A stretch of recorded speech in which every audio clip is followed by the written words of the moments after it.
الحمد لله نحمده ونستعينه ونستغفره ونؤمن به ونتوكل عليه ونعوذ بالله من شرور أنفسنا ومن سيئات أعمالنا من يهده الله فلا مضل له ومن يضلله فلا هادي له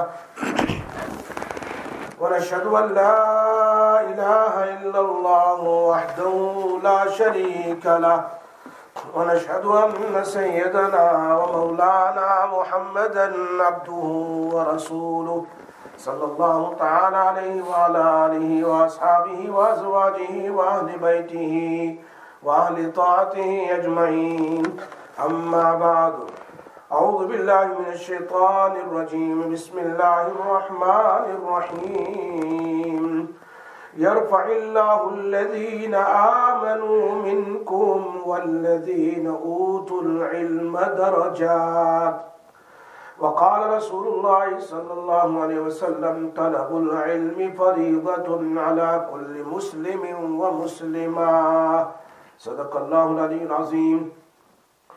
میرے دوستو، پردہ نشین، میری محترمہ مائیں اور بہنیں، ہم لوگ ماشاءاللہ ہر وینسڈے کو درس حدیث میں آتے ہیں اور اسلام کے بارے میں مسائل فضائل کو سیکھتے ہیں۔ گویا دین اسلام انسانیت کے لیے، ہر ایک کے لیے بڑی نعمت ہے، زندگی گزارنے کا طریقہ ہے۔ قرآن کریم اور نبی پاک صلی اللہ علیہ وسلم کی زندگی ہمارے لیے زندگی گزارنے کے لیے ایک بہت بڑا ذخیرہ ہے۔ یہ علم حاصل کرنا مردوں کے لیے بھی ضروری ہے، عورتوں کے لیے بھی ضروری ہے۔ اسی لیے امام نووی رحمۃ اللہ علیہ اس روایت کو بیان کرتے ہیں، طلب العلم فریضۃ علی کل مسلم و مسلمہ۔ ہر مرد، ہر عورتیں، ان کے لیے علم کا حاصل کرنا فرض ہے۔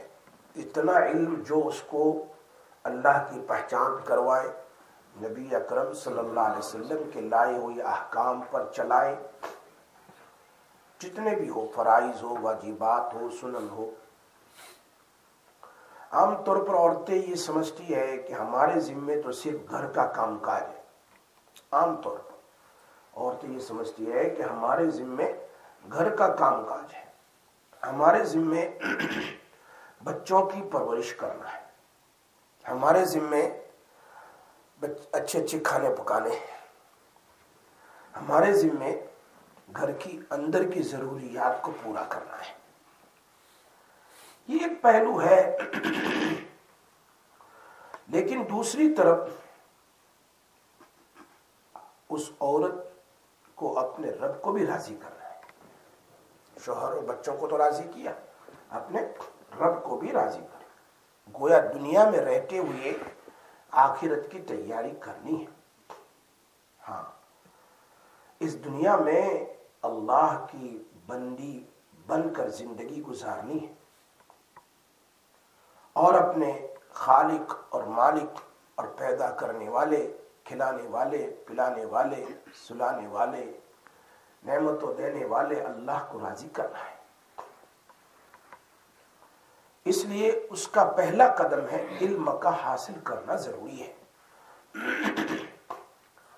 جس آدمی کے پاس علم نہیں ہوتا وہ ایسا ہی ہے جیسے وہ آدمی جو سفر کرتا ہے، راستے کا پتہ نہیں ہوتا، وہ کسی کے گھر کے قریب ہی گھومتا رہتا ہے لیکن اس کو پتہ ہی نہیں کون سا گھر ہے، اس لیے کہ اس کو راستے کا پتہ نہیں، قریب ہوتے ہوئے بھی منزل پر نہیں پہنچتا۔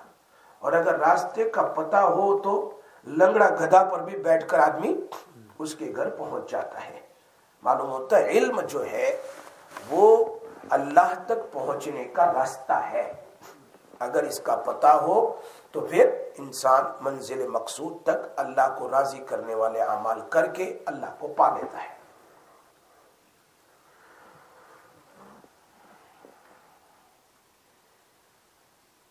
آج کل ماں باپ کے دل میں دنیا کی تعلیم حاصل کرنے کی جتنا وہ امپورٹنٹ سمجھتے ہیں، عام طور پر بچیوں کی اور بچوں کی دینی تعلیم کے لیے وہ اتنا امپورٹنٹ نہیں سمجھتے.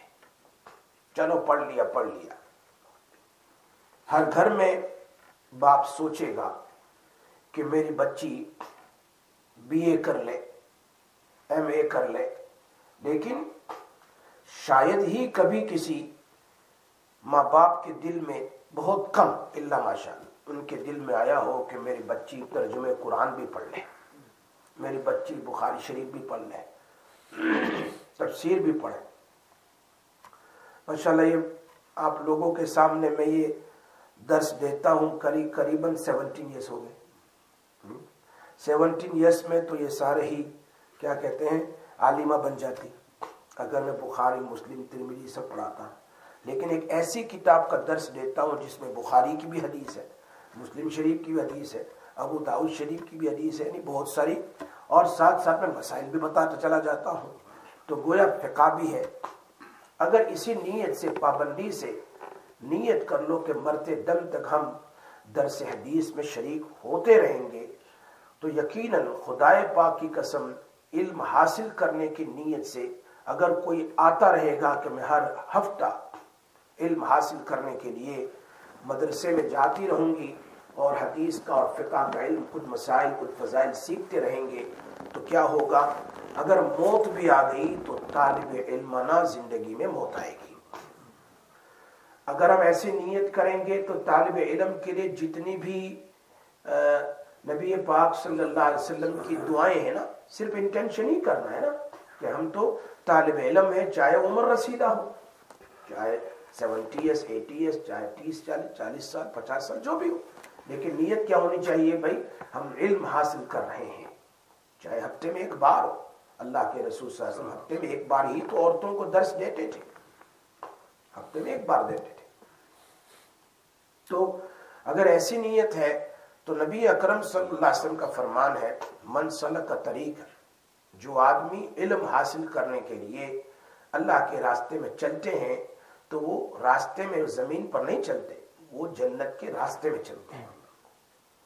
اور اس کے لیے سہل اللہ لہ طریق الجنہ، جنت کا راستہ اللہ آسان کر دیتا ہے. اور پھر اللہ کے نبی صلی اللہ علیہ وسلم نے فرمایا بہت ساری مخلوق اس کے لیے دعائیں کرتی ہے. انسان کو صرف نیت ہی کرنی ہے کہ انشاءاللہ مرتے دم تک میں علم حدیث میں آتے رہیں گے اور یہ سنتے رہیں گے اور درس حاصل کرتے رہیں گے اور اپنی زندگی کو ہم بنائیں گے. تو کیا ہے؟ مرتے دم تک طالب علم رہتا ہے. اور اسی حالت میں اگر موت بھی آ گئی تو جیسے حدیث میں آتا ہے کہ ایک صحابی وہ احرام کی حالت میں اونٹ پر سے نیچے گر گئے اور پھر کیا ہوا؟ انتقال ہو گیا. چوٹ آئی، بہت خطرناک انتقال ہو گیا. اللہ کے رسول صلی اللہ علیہ وسلم نے ان کو اسی احرام کی حالت میں ہی دفن کر دو. دفن کر دیا، نماز پڑھ کر. فرمایا قیامت کے دن یہ صحابی تکبیر پڑھتے ہوئے اٹھیں گے، تلبیہ لبیک اللہم لبیک. جس حالت میں ہے تو ویسے تو اٹھیں گے. حدیث میں آتا ہے کہ اگر کوئی آدمی اللہ کے راستے میں لڑنے کے لیے جائے اور شہید ہو جائے، جاء یوم القیامہ، قیامت کے دن وہ آئے گا، اللون الریح والریح ریح المسک، اس کے بدن سے خون کا جو قطرہ ہوگا جو نکلا تھا دنیا میں شہید ہونے کی وجہ سے، وہ قیامت کے دن اس کے لیے مشک بن جائے گا، مشک کی خوشبو ہو جائے گی، چونکہ اللہ کے راستے میں. تو جس حالت میں ہوا تو ہم بھی اسی طرح نیت ہی کریں کہ ہم طالب علم ہی بن کر رہیں گے، کہ جب تک زندگی باقی رہی ہم درس حدیث میں آتے رہیں گے، درس قرآن کو سنتے رہیں گے. انشاءاللہ قیامت اگر موت آ گئی اس حالت میں تو ظاہری بات ہے کہ قیامت کے دن طالب علم کے ساتھ ہی علماء کے ساتھ ہی اٹھایا جاتا ہے.